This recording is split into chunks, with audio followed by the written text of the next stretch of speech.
बेटा आज जो हम लोग क्वेश्चन करने वाले हैं वो हमारे जो है बेस्ड होंगे इलेक्ट्रिक फील्ड और पोटेंशियल पर। ठीक है। और ये जो क्वेश्चन का लेवल होगा वो लेवल 3 वाला पार्ट होगा जे एडवांस के लिए।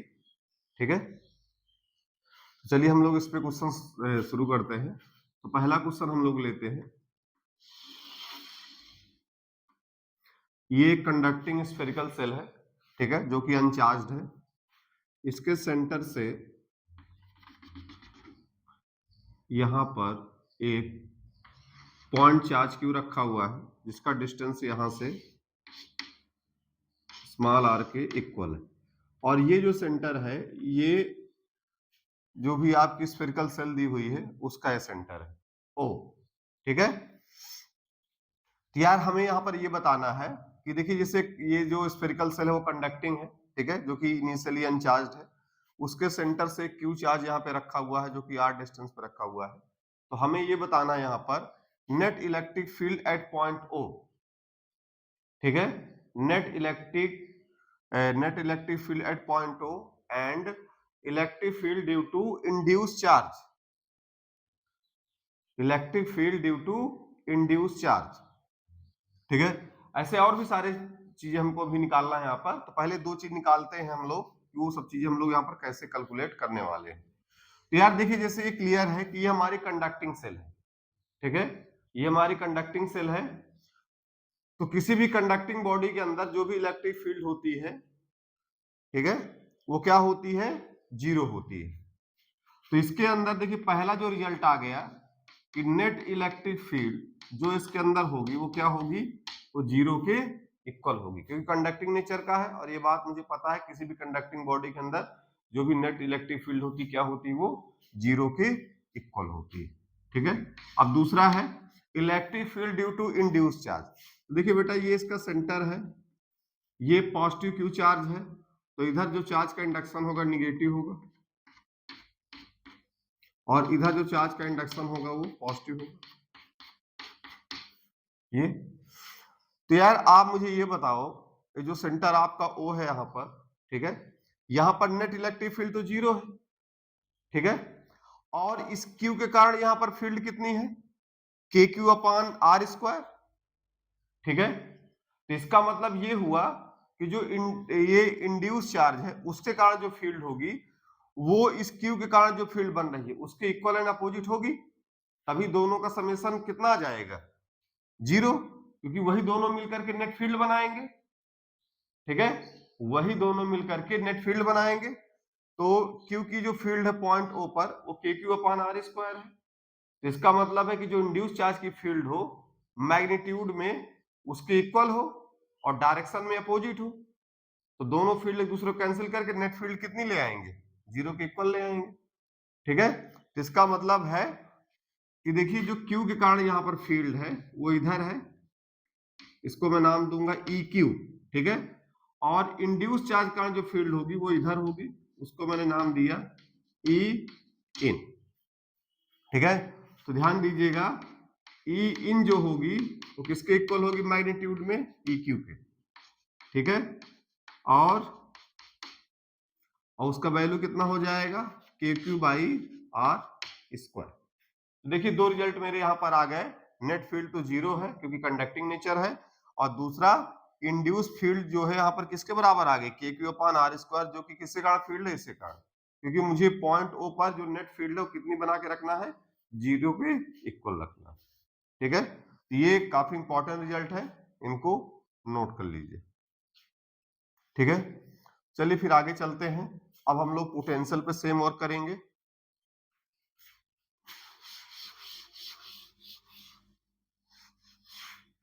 अब फिर से मुझे पॉइंट ओ का नेट पोटेंशियल बताना है और potential due to induce charge बताना है। तो यार मुझे ये बताओ, अगर मुझे पॉइंट ओ का पोटेंशियल निकालना है, नेट पोटेंशियल, तो यहां पर चार्ज कितने तरह के हैं? एक तो ये क्यू चार्ज है और दूसरा चार्ज इंड्यूस चार्ज है। इन्हीं दोनों का अगर मैं पोटेंशियल निकाल के ऐड कर दूं तो मेरा नेट पोटेंशियल निकल आएगा। तो देखिए क्यू के कारण जो पोटेंशियल बनेगा वो आपका हो जाएगा के क्यू बाई स्मॉल आर। ठीक है। अब उसके बाद जो पोटेंशियल बनेगा बी इंड्यूस के कारण जो है, ठीक है, पॉइंट ओ पर, वो आपका क्या होगा, देखिए ये जो निगेटिव चार्ज है, ये जितनी डिस्टेंस पे ये पॉइंट ओ के रिस्पेक्ट में है, उतनी डिस्टेंस पे पॉजिटिव चार्ज भी आपका पॉइंट ओ के रिस्पेक्ट में है, ठीक है। और आपको पता है कि जो पोटेंशियल है वो स्केलर क्वांटिटी होती है, इसमें कोई डायरेक्शन की जरूरत तो होती नहीं है, ठीक है। तो देखिए पॉइंट ओ के रिस्पेक्ट में ये निगेटिव चार्ज सेम डिस्टेंस पर है और ये पॉजिटिव चार्ज भी क्या है, सेम डिस्टेंस पर है, और मैग्नीट्यूड में दोनों इक्वल एंड अपोजिट है, क्योंकि जितना निगेटिव चार्ज डेवलप होगा उतना पॉजिटिव चार्ज डेवलप होगा इन मैग्नीट्यूड फॉर्म में, ठीक है। तो यार ड्यू टू इंड्यूस चार्ज जो नेट पोटेंशियल है वो क्या हो जाएगा आपका, जीरो हो जाएगा, क्योंकि दोनों के लिए चार्ज इक्वल एंड अपोजिट है और डिस्टेंस दोनों का पॉइंट के रिस्पेक्ट में सेम है, तो दोनों का जो भी पोटेंशियल है वो इक्वल एंड अपोजिट आ जाएगा, जो एक दूसरे को क्या कर देगा, खत्म कर देगा। तो इसका मतलब बी इंड्यूस कितना मेरा आ गया, जीरो। अब यार मुझे नेट पोटेंशियल निकालना है, तो इन्हीं दोनों को मैं ऐड कर देता हूं, ठीक है। तो वी नेट मेरा हो जाएगा V Q plus V induce, जो कि कितना आ गया, K cube upon small r के इक्वल आ जाएगा। तो इसका मतलब एक रिजल्ट मेरे पास ये है potential due to induce charge, और अगला रिजल्ट मेरे पास ये आ गया net potential at point O, ठीक है, क्लियर। अब देखिए ये जो पोटेंशियल निकल के आया है ना, अब यही पोटेंशियल पूरी बॉडी का भी होगा, क्योंकि मुझे पता है कि मेरी कोई भी कंडक्टिंग बॉडी हमेशा किस पर होती है, सेम पोटेंशियल पर होती है। तो यार ये कंडक्टिंग बॉडी जो कि सेम पोटेंशियल पर होगी, और पॉइंट ओ का जो मैंने पोटेंशियल निकाला वो ड्यू टू ऑल चार्जेस जो सराउंडिंग में रखे हैं उनके कारण फील्ड आई है, ठीक है। तो उसके कारण पॉइंट ओ का मेरा नेट पोटेंशियल आ चुका है। अब यही पोटेंशियल इस बॉडी के किसी भी पॉइंट का ले लो, चाहे यहाँ का ले लो, यहाँ का ले लो, यहाँ का ले लो, यहाँ का ले लो, चाहे जहां का आप ले लो, उसका नेट पोटेंशियल क्या होगा, वो के क्यू अपान स्मॉल आर के बराबर हो, ठीक है। इतना नोट करिए, इसमें हम लोग थोड़ा सा और देखते हैं।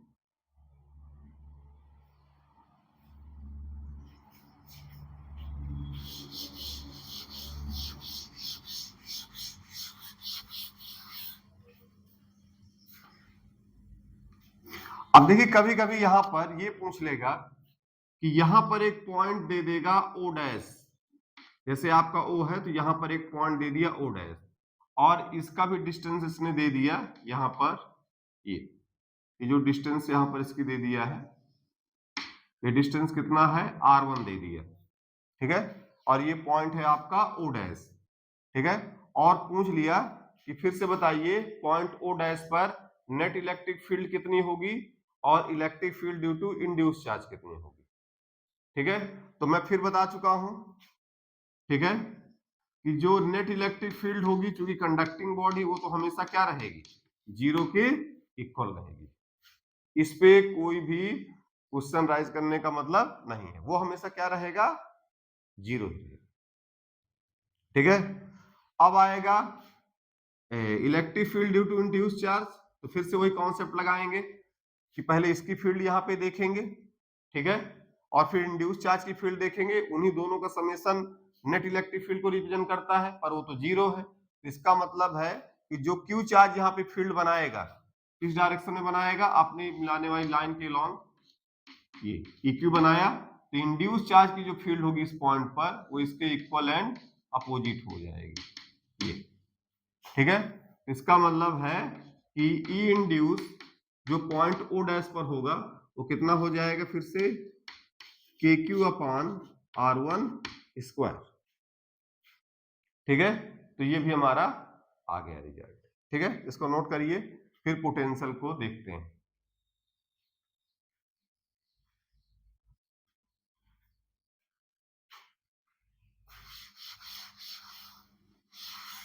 अब देखिए पोटेंशियल के लिए क्या करेंगे, फिर से देखिए मुझे पॉइंट ओ डैश का नेट पोटेंशियल निकालना है, तो अभी यार देखो मैंने पॉइंट ओ का पोटेंशियल निकाला था, वो कितना आया था, पॉइंट ओ का जो मैंने नेट पोटेंशियल निकाला था, ठीक है, पॉइंट ओ का जो भी मैंने नेट पोटेंशियल निकाला था वो कितना आया था, के क्यू बाई आर, और मैं बता चुका हूं कि यही पोटेंशियल पूरी बॉडी का क्या होगा, नेट पोटेंशियल होगा। इसका मतलब पॉइंट अगर ओ डैश की बात करें तो पॉइंट ओ डैश का भी जो नेट पोटेंशियल होगा वो भी कितना होगा, के क्यू बाई स्मॉल आर के इक्वल होगा, क्योंकि पूरी बॉडी किस पर होती है, सेम पोटेंशियल पर होती है। क्लियर? अब लेकिन मुझे ओ डैश पर बताना है, ओ डैश पर मुझे बताना है potential due to induce charge. तो यार उसको निकालने के लिए क्या करेंगे, देखिए मेरा जो नेट पोटेंशियल ये आया है वो किसके किसके कारण आया है, पॉइंट ओ क्यू के कारण, ये पॉइंट चार्ज क्यू के कारण जो यहाँ का पोटेंशियल बनेगा उसके कारण, और इंड्यूस चार्ज के कारण, उन्हीं दोनों को ऐड कर दो तो नेट पोटेंशियल कितना आ जाएगा, के क्यू अपान स्मॉल आर आ जाएगा। ठीक है, तो यार इंड्यूस चार्ज के कारण मैंने मान लिया कि पॉइंट ओ डैश का नेट पोटेंशियल कितना है, वी है। ठीक है, और क्यू के कारण क्या हो जाएगा पॉइंट ओ डैश का, के क्यू अपान आर वन। ठीक है, इंड्यूस चार्ज के कारण मैंने वी मान लिया, और क्यू के कारण कितना दिया हुआ है, के क्यू अपान आर वन। अब यही दोनों मिलकर के नेट पोटेंशियल बनाएंगे, जो कि कितना है, के क्यू अपान स्मॉल आर। ठीक है, तो यहां से देखिए बड़ी आसानी से वैल्यू आ गई, जो मेरा पोटेंशियल आया है पॉइंट ओ डैश पर ड्यू टू इंड्यूस चार्ज, वो मेरा कितना आ गया, K Q upon small r minus K Q upon r one, ये आ गया। ठीक है, अब इसमें आप क्या कर सकते हो, के क्यू कॉमन ले लो, तो ये आपका आ जाएगा 1 minus r upon 1 upon r one. तो ये रिजल्ट भी आपका देखिए आ गया। ये पोटेंशियल मेरा किसके कारण हो गया, potential due to induce charge. Clear? Note कर लीजिए, काफी अच्छा क्वेश्चन है, और ऐसे क्वेश्चन में बच्चों को बहुत ज्यादा प्रॉब्लम होती है। ठीक है, तो मेरे हिसाब से आप समझ गए होंगे कि ऐसी प्रॉब्लम को हमें किस तरह से सॉल्व करना है। क्लियर? चलिए इसको मैं हटाता हूं, अगले क्वेश्चन पे चलते हैं।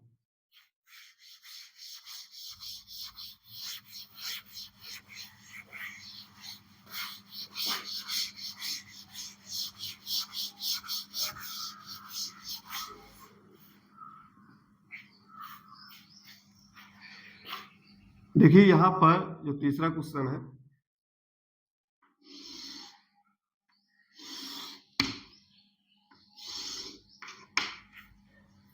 ये एक्स एक्सेस है, ये वाई एक्सेस है, और ये आपका जेड एक्सेस है। ठीक है, यहां पर यार एक क्यू चार्ज रखा है। ठीक है, यह Q1 चार्ज रखा हुआ है यहां पर, जिसके कोऑर्डिनेट दिए हुए हैं a, 0, 0। ठीक है, यहां पर Q2 चार्ज रखा हुआ है, जिसके कोऑर्डिनेट दिए हुए हैं 0, a, 0। ठीक है, और z एक्सिस पे Q3 चार्ज रखा हुआ है, जिसके कोऑर्डिनेट है 0, 0, a। ठीक है, और एक P पॉइंट जो है यहाँ पर स्पेस में दिया हुआ है, जिसके कोऑर्डिनेट आपके हैं a, ठीक है, ये तीन तरह के आपके दिए हुए हैं। ठीक है, तो हमें यहाँ पर बताना है P पॉइंट पर net electric field due to charge Q1, Q2 and Q3। P point पर मुझे Q1, Q2 और Q3 का क्या बताना है, नेट इलेक्ट्रिक फील्ड बताना है। ठीक है, तो देखिए पहले मैं Q1 के कारण जो P पॉइंट पे फील्ड निकालूंगा, तो कितना आएगा, मान लिया वो E1 है। ठीक है, तो यार उसका वैल्यू क्या होगा, KQ1 अपान। ठीक है, अब देखिए ये आपका Q1 से P को मिलाने वाला जो वेक्टर होगा वो क्या होगा, देखिए ये वेक्टर अगर आपका R2 बनेगा तो R2 वेक्टर क्या होगा, AI cap plus AJ cap plus AK cap, और ये क्या बनेगा आपका AI कैप बनेगा। दोनों को चूंकि अब आपको यहां से यहां मिलाना है। ठीक है, तो जब आप ये वेक्टर निकालोगे तो क्या बनेगा, this vector minus this vector, तो क्या आपका आ जाएगा, वो आपका आ जाएगा AJ cap plus AK cap mod. ठीक है, स्क्वायर। तो यार ये तो मेरा मैग्नीट्यूड आ गया, अब मुझे डायरेक्शन की भी जरूरत पड़ेगी, तो डायरेक्शन के लिए क्या करोगे कि जो आपका ये AJ plus AK cap vector है, इसी को आप इसी की मैग्नीट्यूड से क्या कर दोगे, डिवाइड कर दोगे। ये, ठीक है। तो यार ये इलेक्ट्रिक फील्ड आपकी अब देखिए वेक्टर फॉर्म में आ गई, क्योंकि इसको मैंने डायरेक्शन भी दे दिया है। तो यहां पर जो E का वैल्यू बनेगा वो आपका हो जाएगा KQ1 और AJ cap plus AK cap upon mod of AJ cap plus AK cap की पावर 3, ठीक है। ये मेरा निकल आया। तो देखिए जब मैंने यहां से एक्स एक्सेस से फील्ड निकाला है P पॉइंट पर, तो इन टर्म में देखिए I कैप गायब है, वो नहीं है, ठीक है। यहां पर वो क्यों गायब है वो तो मैं बता चुका हूं, लेकिन वो अब चूंकि बार बार तो हम वो करेंगे नहीं, ठीक है ना। ऐसा क्यों इसमें आई कैप नहीं आया है, क्योंकि ये वाला टर्म सबट्रैक्ट हो जाएगा, तो केवल जे और के आएगा। तो वो चीज हमने यहाँ पे देख लिया, ठीक है ना। अब उस ट्रिक का यूज करके अब मैं E2 निकालूंगा जो आपका y एक्सिस पे रखा हुआ है। तो यार वो सीधा आपका देखिए KQ2, ठीक है। अब चूंकि y एक्सिस से है तो उसमें j वाला टर्म नहीं रहेगा, तो वो हो जाएगा AI cap plus AK cap, ये upon mod of AI cap plus AK cap, ये E2 आप मेरा आ गया वेक्टर फॉर्म में, ठीक है। और उसके बाद E3 आपका किसके कारण आएगा, जो चार्ज आपका जेड एक्सिस में रखा है। तो यार जब जेड एक्सिस लेंगे तो उसमें कौन सा टर्म नहीं आएगा, के वाला टर्म नहीं आएगा, तो बनेगा सिर्फ AI कैप प्लस AJ के cap, AI cap plus AJ cap, और नीचे आपका आएगा AI कैप प्लस AJ की पावर कितना हो जाएगा 3, ठीक है। तो देखिए मैंने तीनों के कारण जो फील्ड है वो वेक्टर फॉर्म में कैलकुलेट कर लिया है, ठीक है। अब मेरी जो नेट इलेक्ट्रिक फील्ड होगी E, मान ली मेरी नेट इलेक्ट्रिक फील्ड कितनी है E, तो इसको निकालने के लिए मैं क्या करूंगा, इन तीनों फील्डों को आपस में ऐड कर दूंगा। ये लास्ट में मैंने तीनों फील्डों क्या किया, वेक्टर फॉर्म में कैलकुलेट कर लिया, और फिर उनको नेट फील्ड निकालने के लिए मैं वेक्टरली ही क्या कर दूंगा, ऐड कर दूंगा। तो मेरा P पॉइंट पर नेट इलेक्ट्रिक फील्ड मुझे पता चल जाएगी, ठीक है।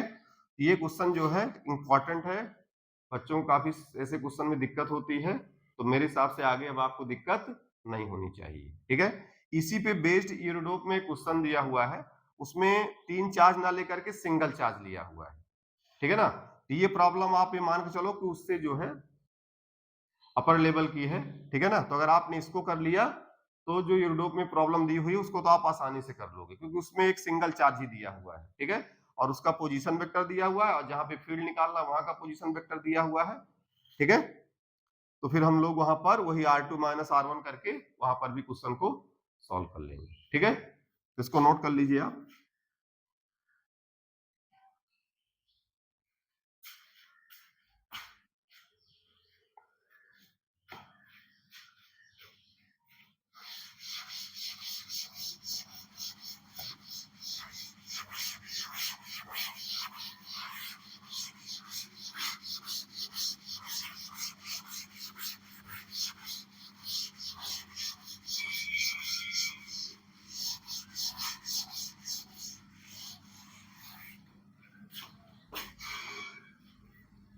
ठीक है। अब यार कुछ क्वेश्चन जो है हम लोग और देखते हैं, जो कि बच्चों के सामने कई बार ऐसी प्रॉब्लम आती है। जैसे ये क्यूब दिया हुआ है, ठीक है, ये क्या दिया हुआ है, क्यूब दिया हुआ है, ठीक है। अब ऐसे क्वेश्चन में क्या होगा कि जैसे बोल दिया कि ये पूरा यूनिफॉर्मली चार्ज है, ठीक है। ऐसे क्वेश्चन में ये बोलता है कि ये पूरा जैसे क्यूब दिया हुआ है और ये यूनिफॉर्मली जो है पूरे वॉल्यूम के अंदर चार्ज है, ठीक है। मतलब इसकी डेंसिटी जो चार्ज डेंसिटी है वो पूरी क्या है, थ्रू आउट वॉल्यूम यूनिफॉर्म है। अब ऐसे क्वेश्चन में ये बोलेगा कि यार इसके पॉइंट, जिसे मान लीजिए इसके इस कॉर्नर पर, ये जो कॉर्नर दिया हुआ है, इस कॉर्नर पर जो इलेक्ट्रिक फील्ड है वो किसके बराबर है, ई नॉट के बराबर है, और पोटेंशियल भी इस कॉर्नर पर कितना है, वो वी नॉट के बराबर है। कुछ ऐसा आपको रिजल्ट दे देगा कि ये क्यूब है जो यूनिफॉर्मली चार्ज है, उसके एक कॉर्नर पे नेट इलेक्ट्रिक फील्ड ईओ है और इधर वी मतलब ई नॉट है और ये वी नॉट, ठीक है। और फिर क्या करेगा कि यहां पर जैसे इसका 1/4 पोर्शन निकाल देगा कट करके, इतना पोर्शन इसका कट करके आउट कर देगा, ठीक है। इतना पोर्शन कट करके आउट कर देगा और फिर पूछेगा कि जो बचा हुआ मटेरियल है उसके कारण जो है, जो ये कॉर्नर वाला पॉइंट है यहीं पर, अब वो फील्ड कितनी बची होगी, ठीक है। तो इस तरह के क्वेश्चन यहाँ पर पूछता है जो, ठीक है। तो यार ऐसे क्वेश्चन को हम लोग करें कैसे, तो चलिए पहले मैं इलेक्ट्रिक फील्ड की बात करता हूं। तो देखिए एक चीज ध्यान दीजिएगा, किसी पॉइंट चार्ज के कारण जो फील्ड होती है वो क्या होती है, के क्यू अपान आर स्क्वायर, कुछ इस टाइप का रिजल्ट आता है। किसी भी पॉइंट चार्ज के कारण जो फील्ड क्या होती है, बहुत ही बेसिक कॉन्सेप्ट यहाँ पे लगना है, ये चीज ध्यान दीजिएगा। तो देखिए किसी पॉइंट चार्ज के कारण जो फील्ड लगना होती है क्या होती है, के क्यू अपान आर स्क्वायर, ठीक है। तो यार इसी फार्मूले पे अगर मैं जाता हूं, ठीक है, तो यार इसका जो चार्ज है, क्योंकि यूनिफॉर्मली चार्ज है ये, ठीक है, तो जब भी मैं इसका टोटल चार्ज क्यू रखूंगा, या देखिए जब भी इलेक्ट्रिक फील्ड आएगी तो यार आप किसी का भी डेरिवेशन कर लो, अगर ऊपर क्यू चार्ज आया तो नीचे जो भी आएगा वो वहां पर जो भी पैरामीटर दिया होगा लेंथ के फॉर्म में उसका स्क्वायर ही आने वाला है, अगर ऊपर चार्ज आ रहा है। अगर वो नहीं होगा तो ई का जो है डायमेंशनल फार्मूला या यूनिट गलत हो जाएगा, ठीक है। तो उसी ट्रिक का मुझे यूज यहाँ पे करना है। तो यार देखो जब भी इस फार्मूले को अप्लाई करोगे के तो आना ही है, ठीक है। अब यार यहां पर चूंकि यूनिफॉर्मली चार्ज है ये, ठीक है, तो यहां पर जो मेरा Q आएगा वो कुछ K1 टाइम्स इंटू ए क्यू तो बनेगा, where A is it's dimensional, ये इस क्यूब की डायमेंशन है ए, ठीक है। इसकी अपनी हाइट होगी, विड्थ होगी, ठीक है, और लेंथ होगी। अब चूंकि ये 3D का केस है, ठीक है ना, तो 2D में आपको मैं ऐसे ही दिखा पाऊंगा, ठीक है। तो ये आपका लेकिन क्यूब है, ये चीज ध्यान दीजिएगा कि मैं यहां पर इसका स्ट्रक्चर बना दे रहा हूं, ये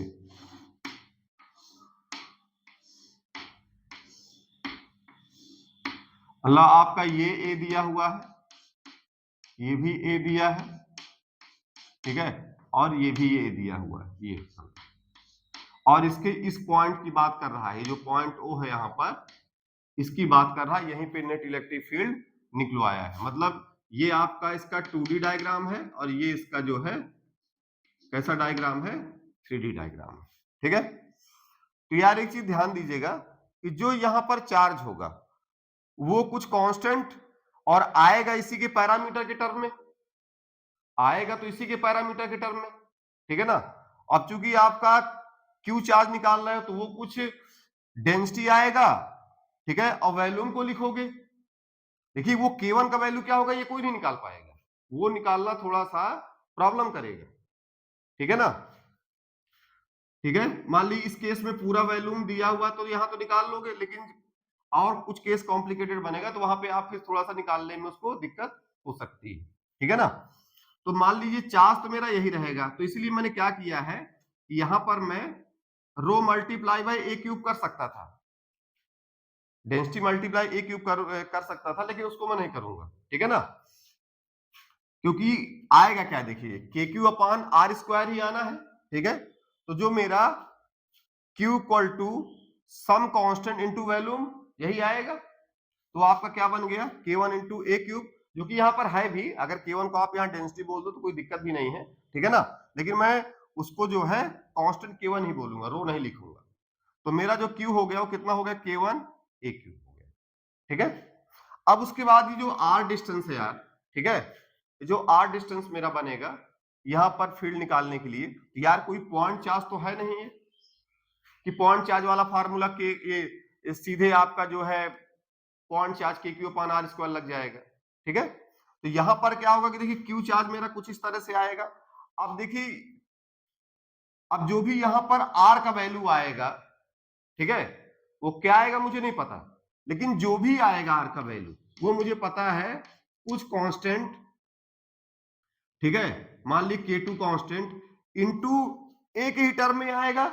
जो भी आर का वैल्यू आएगा वो आपका कुछ कांस्टेंट लेगा और आएगा तो इस एक ही टर्म में, तो वो मैंने मान लिया ए।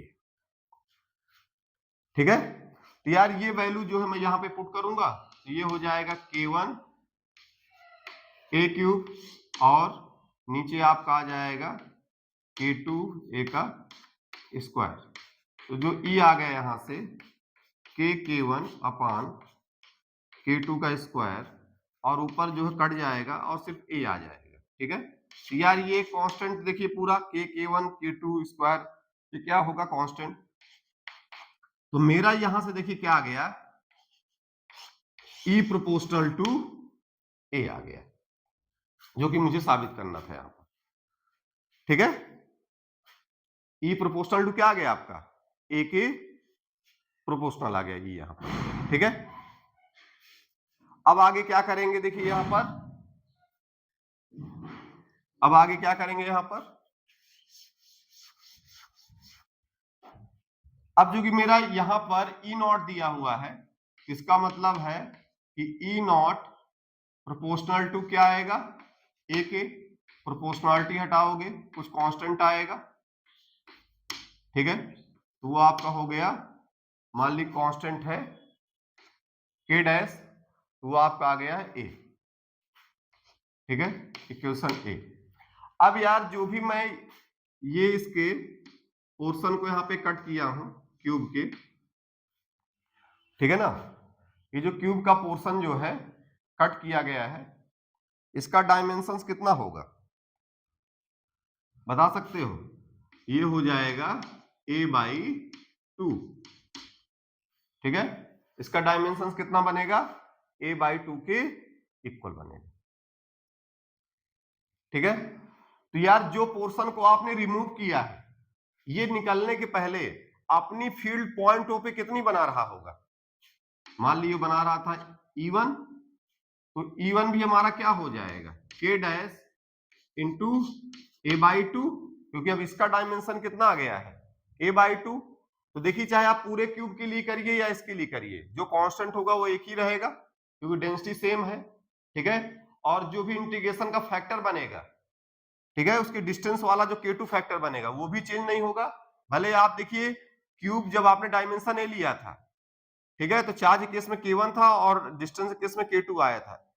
ठीक है, तो ये कांस्टेंट चेंज नहीं होने वाले अगर मैं डायमेंशन चेंज कर दूंगा, केवल ये वाला पोर्शन चेंज होगा, जो कि मैंने देखिए यहाँ चेंज भी कर दिया है, a/2 कर दिया है। ठीक है, तो यहां से E1 का जो वैल्यू है, अब देखिए K डैश A का वैल्यू यहां से क्या है E0। ये इसका मतलब है कि जिस पोर्शन को मैंने कट करके बाहर निकाला वो पॉइंट O पर निकलने के पहले कितनी फील्ड कंट्रीब्यूट कर रहा था अपनी E1 के बराबर, जिसका वैल्यू आया E0/2। ठीक है, तो यार जब जाएगा,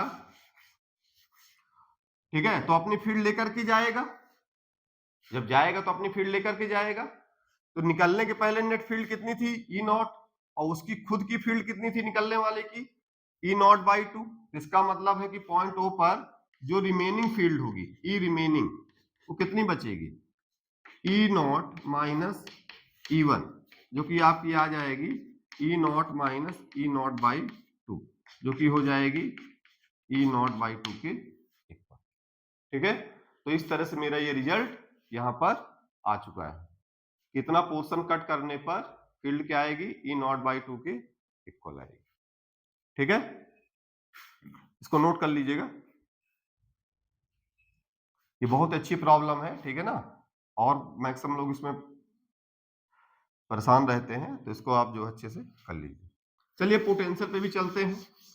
अब जैसे ये आ गए ना, अब पोटेंशियल निकालना भी काफी आसान है, कोई प्रॉब्लम की बात नहीं उसमें, क्योंकि मुझे पॉइंट चार्ज का पोटेंशियल पता ही है क्या होता है KQ अपान R। ठीक है, तो यार V इक्वल टू K और Q का वैल्यू आपको पता ही है K1, ये आपका A क्यूब और नीचे रखेंगे हम लोग K2 इंटू A। अब देखिए यहां पर ये आपका जो बन जाएगा K1 अपान K2 और ये A स्क्वायर। ठीक है, तो यार ये सब चीज कांस्टेंट आ जाएगा, फिर से मेरा क्या आ गया, B proportional to A square. ठीक है, तो यार ऐसे क्वेश्चन को हैंडल करने के लिए मेरे हिसाब से आप ये हमेशा याद रखना कि जो भी स्ट्रक्चर दिया होगा, जो भी स्ट्रक्चर दिया हुआ है, ठीक है, तो उसकी जो डायमेंशन मान लीजिए यहाँ पे दी हुई है ए, तो जो इलेक्ट्रिक फील्ड होगी हमेशा उसकी डायमेंशन के प्रोपोर्शनल होगी, और जो पोटेंशियल होगा वो क्या होगा, डायमेंशन के स्क्वायर के प्रोपोर्शनल होगा। ठीक है, ये दोनों रिजल्ट आपको याद रखने हैं। अगर ये रिजल्ट आप याद कर लिए तो फिर आपको ये सब करने की जरूरत बार बार नहीं पड़ेगी। ठीक है, तो यार देखिए मेरा B proportional to A square यहां से आ गया है। अब क्या करेंगे, फिर से वी नॉट का वैल्यू मेरा क्या है, ठीक है, वो हो जाएगा, अब जैसे ये v proportional to A square है तो इसको आगे में क्या लिख सकता हूं, v इक्वल टू के डैश ए, ये मान ली कांस्टेंट मैंने के डैश ले लिया है। ठीक है, तो यार यहां पर v नॉट का वैल्यू क्या मेरा बनेगा, के डैश इंटू ए स्क्वायर, ये पहला केस आ गया। ठीक है, और उसके बाद ये पोर्शन निकलने के पहले खुद यहां पर पॉइंट ओ पर कितना पोटेंशियल बना रहा था, मान लो v बना रहा था। ठीक है, तो वो आपका कितना हो जाएगा, के डैश बता चुका हूं कि कांस्टेंट के डैश का वैल्यू नहीं चेंज होगा, तो डायमेंशन उसका कितना है, a/2 का स्क्वायर, तो ये आपका एक तरह आ जाएगा के डैश ए स्क्वायर बाई 4। तो v का वैल्यू यहां से आ गया। अब देखिए के डैश ए स्क्वायर का वैल्यू यहाँ पे v नॉट है, तो ये आ गया। ठीक है, अब जो है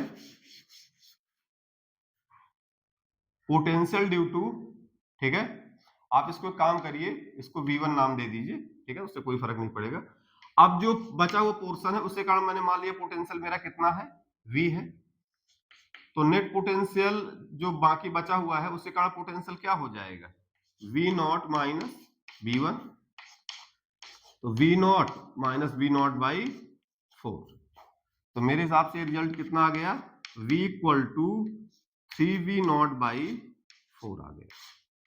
ठीक है, मतलब उतना पोर्शन कट करने के बाद, इतना पोर्शन कट करने के बाद जो भी पोर्शन बचेगा उससे का पोटेंशियल पॉइंट ऊपर कितना होगा, 3v नॉट बाई 4 के इक्वल होगा।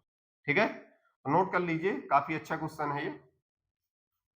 अब इसमें ठीक है, पहले इसको नोट करिए फिर मैं और कुछ बताता हूं, मतलब इस केस में और प्रॉब्लम कैसे किस तरह की बन सकती हैं वो हम लोग देखते हैं।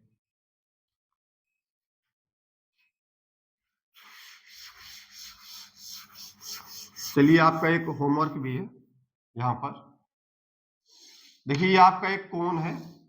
ठीक है,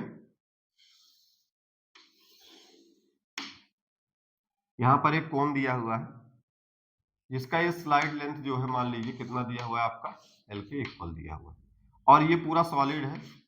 ठीक है, यहां पर ये पूरा सॉलिड है, क्लियर। अब इसके पॉइंट ओ पर, ये जो पॉइंट है ओ है, यहां पर net electric field E not the हुई है और वी नॉट दी हुई है। ठीक है, इलेक्ट्रिक फील्ड ई नॉट और वी नॉट दी हुई है और सॉलिड है, पूरा यूनिफॉर्मली चार्ज्ड है। ठीक है, अब क्या किया, ऊपर का इतना पोर्शन, ये जो आपका दिख रहा है ये ब्लैंक, मैं आपको यहां दिखा दिया हूं, ये ऊपर का इतना पोर्शन जो है वो कट करके क्या किया, बाहर निकाल दिया। Total electric field E not था, पोटेंशियल वी नॉट था, अब ऊपर का इतना पोर्शन कट करके बाहर फेंक दिया।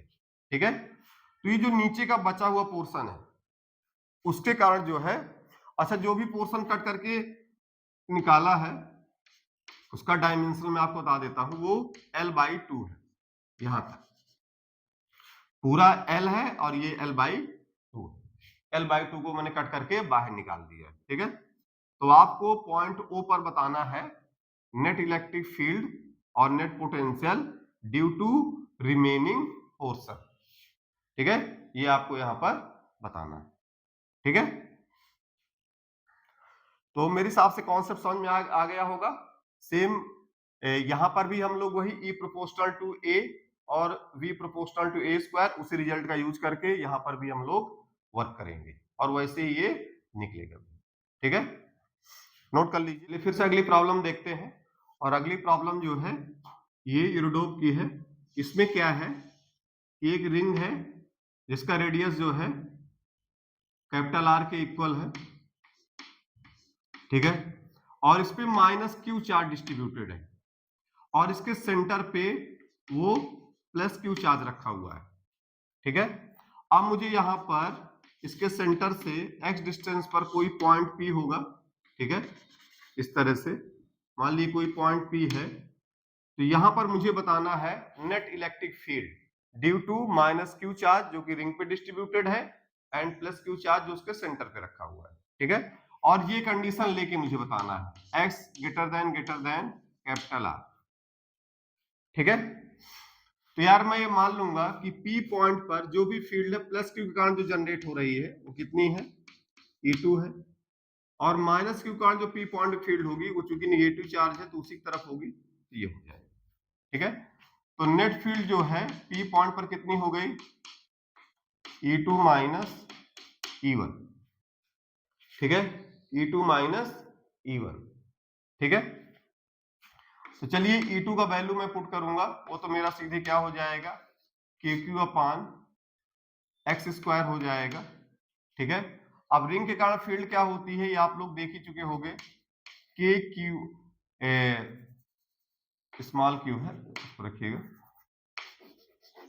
के Q x upon x square plus are square की पावर 3/2, ये एक रिंग के कारण फील्ड होती है जो कि आप थ्योरी क्लास में देख चुके होंगे, ठीक है। तो यहां पर ये होगा, इसमें के क्यू हम लोग कॉमन ले लेंगे, और यहां पर जो आएगा आर स्क्वायर की पावर 3/2 माइनस ये एक्स स्क्वायर इधर मल्टीप्लाई होगा, ये एक्स क्यूब हो जाएगा, ठीक है, अपान एक्स स्क्वायर, ठीक है, और ये आपका x square plus are square की पावर 3/2, ये यहां पर हो जाएगा, ठीक है। इतना नोट करिए, ये फंक्शन बनेगा। अब इसी को हमको फर्दर सिंप्लीफाई करना है, ठीक है ना, मतलब यहां पर अब केवल कैलकुलेशन बचा हुआ है कि इसको हम लोग उस कंडीशन को मानते हुए कितना मैक्सिमम सिंप्लीफाई कर सकते हैं, वही उसका फाइनली क्या होगा, रिजल्ट होगा, ठीक है। तो यार इसको नोट कर लियो, तो मैं आगे इसको हटाता हूं, ऊपर वाले को हटा देता हूं। तो एक चीज ध्यान दीजिएगा, यहां से देखिए मैं एक्स क्यूब कॉमन ले लूंगा, इस एक्स स्क्वायर को जब मैं बाहर खींचूंगा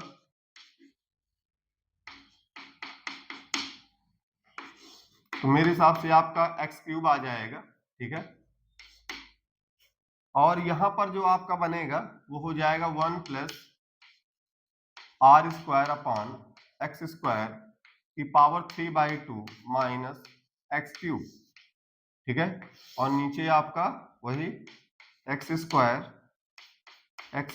प्लस आर स्क्वायर की पावर 3/2, ठीक है। अब देखिए एक्स क्यूब यहां भी है, इसको पूरा बाहर कॉमन ले लेंगे, तो ये आपका बनेगा के क्यूब एक्स क्यूब, और ये ब्रैकेट के अंदर आ जाएगा 1 plus are square upon x square की पावर 3/2 माइनस 1, ठीक है, upon x square plus are square की पावर 3/2, ठीक है। ये मेरा रिजल्ट यहां तक आ गया है। तो देखिए एक्स स्क्वायर से ये कट गया, ठीक है, तो E इक्वल टू ये आपका आएगा के क्यू एक्स, ठीक है। अब यार देखिए इसका बायनोमियल अप्रोक्सीमेशन लेंगे तो कितना बन जाएगा, 1 plus 3/2 r square plus x square, ठीक है, और इसके आगे के टर्म में क्या कर दूंगा, उनको मैं निगलेक्ट कर दूंगा, ठीक है ना, इसका 1 प्लस ये और बाकी के आगे टर्म को मैंने क्या कर दिया, निगलेक्ट कर दिया, तो फिर ये -1 आ जाएगा ये। और निगलेक्ट क्यों कर दिया, क्योंकि यहाँ पर वो कंडीशन दी हुई है, ठीक है ना, आर अपान एक्स, यार आगे के टर्म जो है काफी छोटे होंगे तो उनको हमें क्या कर दूंगा, निगलेक्ट कर दूंगा। अब यहाँ पर ये आ गया x square plus are square की पावर 3/2, ठीक है। देखिए -1 से ये 1 भी चला गया, ठीक है। इतना नोट करिए, फिर आगे करते हैं इसको।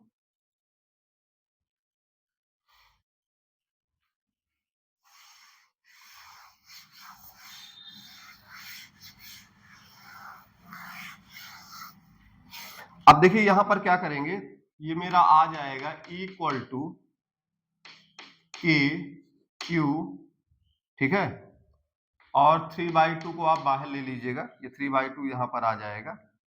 अब यार ये आपका क्या हो जाएगा, R², ठीक है। 3/2 KQ R², ठीक है।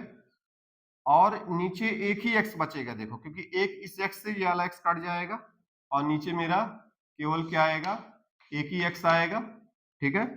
अब यार यहां पर भी मैं r को निगलेक्ट कर दूंगा, किसके कंपैरिजन में, x के कंपैरिजन में, क्योंकि वहां पे वो कंडीशन दी हुई है x ग्रेटर देन r। तो यार यहां पर भी हमारा क्या बन जाएगा, ये x⁻³ बन जाएगा, ठीक है। तो देखिए एक x आपका ये ऊपर से और नीचे भी आपका बचेगा x⁻3, ये दोनों मल्टीप्लाई होके क्या हो जाएंगे, x⁻4 हो जाएंगे।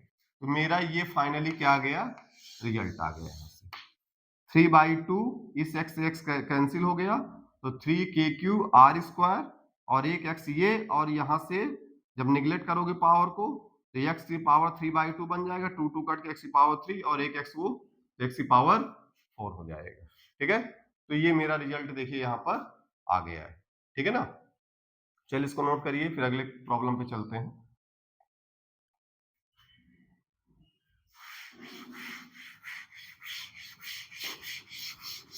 अगली प्रॉब्लम भी इरोडोप की है और वो आपके स्क्रीन पे मैं शो कर देता हूं। अगली प्रॉब्लम में क्या है कि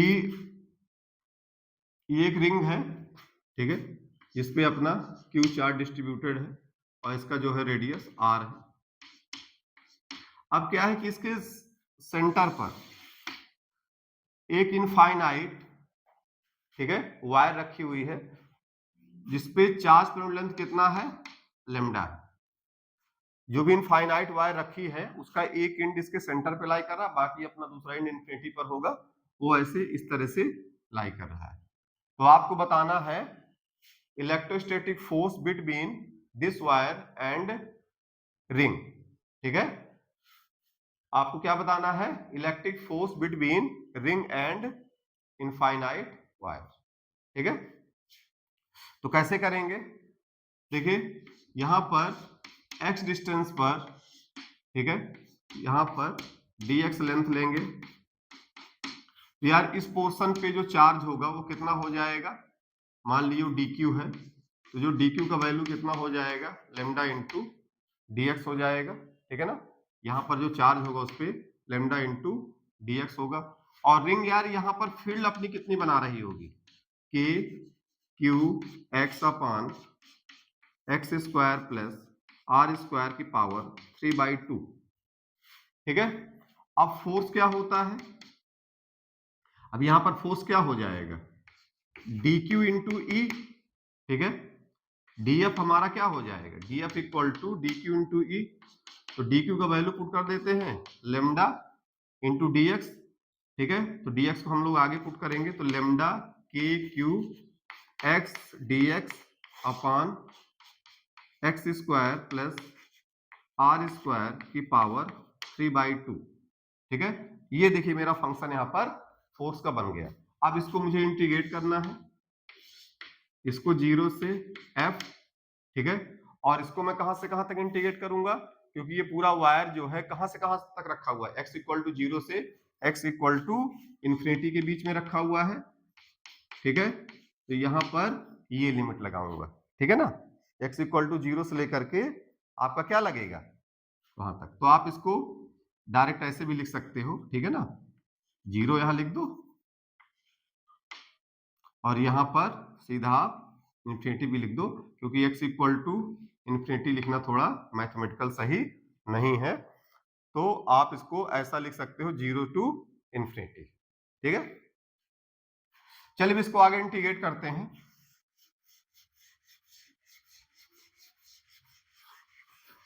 अब ये थोड़ा सा इंटीग्रेशन जो है आपको टफ पड़ सकता है। तो देखिए यहां पर ये आपका होगा f इक्वल टू, हमारा यही फंक्शन बनेगा, integration 0 to infinity K lambda Q x d x upon x square plus are square की पावर 3/2, ये फंक्शन बना। ठीक है, अब यार यहां पर मैं इसको ज्यूम करूंगा, ठीक है, जो लोग मैथ पढ़े होंगे वो जानते हैं यहां पर इसको हम लोग किस तरह से सॉल्व करेंगे। ठीक है, इसको हम लोग यहाँ पर किस तरह से सॉल्व करेंगे वो हम लोग यहाँ पर देखते हैं। ठीक है, तो इसकी मैथमेटिक्स जो है थोड़ा सा प्रॉब्लम करेगा। ठीक है ना, कुछ लोगों को दिक्कत कर सकता है, उसमें बहुत ज्यादा परेशान होने की जरूरत नहीं है। ठीक है, तो यहां पर देखिए सब्स्टिट्यूशन मेथड लगेगा। तो सब्स्टिट्यूशन मेथड में क्या होता है, x square plus are square को मैं क्या मान लूंगा, टी स्क्वायर मान लूंगा। X square plus are square को क्या मान लिया, टी स्क्वायर। इसको डिफ्रेंशिएट करेंगे 2x 2t, ठीक है, dt अपॉन dx। तो 2 से 2 कट गया और हमने देखा है x dx इक्वल टू मेरा कितना आ गया, t dt आ गया। ठीक है, इसको हम लोग सब्स्टिट्यूशन मेथड लगा के सॉल्व करेंगे। तो यार ये फोर्स जो है F क्या आएगा, अब देखिए मेरा लिमिट भी चेंज हो जाएगा। ठीक है ना, क्योंकि यहाँ पर t के अकॉर्डिंग लिमिट क्या होगा, यहाँ पर x इक्वल टू 0 पुट करोगे तो t का वैल्यू कितना आ जाएगा, r के इक्वल आ जाएगा। और फिर आप यहाँ पर इनफाइनाइट पुट करोगे, ठीक है, तो t का वैल्यू फिर से कितना आ जाएगा, वो इनफाइनाइट ही आ जाएगा। अब यार मेरा जो रिजल्ट बनेगा k लेमडा q, अब देखो मैं x ds की जगह क्या रख सकता हूँ, t dt, और नीचे मेरा कितना आएगा, एक्स स्क्वायर आर स्क्वायर की जगह मैं क्या रखूंगा, टी स्क्वायर। तो मेरा कितना आ जाएगा, टी क्यूब आ जाएगा। ठीक है, कितना आ गया, टी क्यूब के इक्वल आ गया। तो एफ इक्वल टू, इसको आप आगे इंटीग्रेट करोगे ये, तो यार एक टी से कट गया तो ये हमारा आ जाएगा के लेमडा डी क्यू और D T upon T square.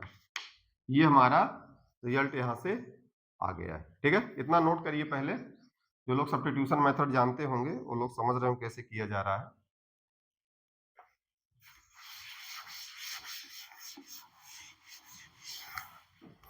तो यार अब इसको dt अपॉन टी स्क्वायर को इंटीग्रेट कर देते हैं, तो f इक्वल टू मेरा आ जाएगा k लेमडा क्यू, ठीक है, और उसको इंटीग्रेट करोगे तो आ जाएगा 1/t माइनस का। ठीक है, और लिमिट लग जाएगी आपकी r से इंफिनिटी।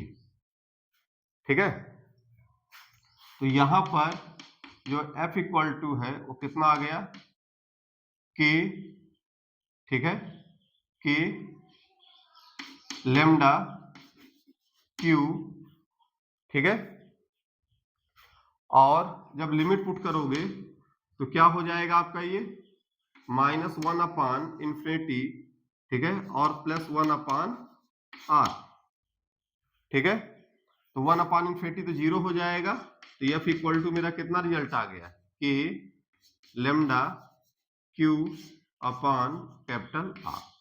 ये देखिए मेरा फाइनल रिजल्ट आ गया। ठीक है, कैलकुलेशन उतना ज्यादा टफ भी नहीं था जितना कि आप लोगों को लग रहा होगा। ठीक है ना, अब इतना तो देखिए एडवांस लेवल की प्रॉब्लम पे आपको करना ही पड़ेगा। ठीक है, तो हमारा फाइनल रिजल्ट ये आ गया और आपने देख लिया कि ऐसे क्वेश्चन को हम लोग कैसे हैंडल करते हैं। ठीक है, तो चलिए फिर आज के लिए इतना ही, बाकी जो है जो भी अगला हमारा जो है क्लास होगा तो बाकी क्वेश्चन हम लोग उस पर देखेंगे। ठीक है, चलिए फिर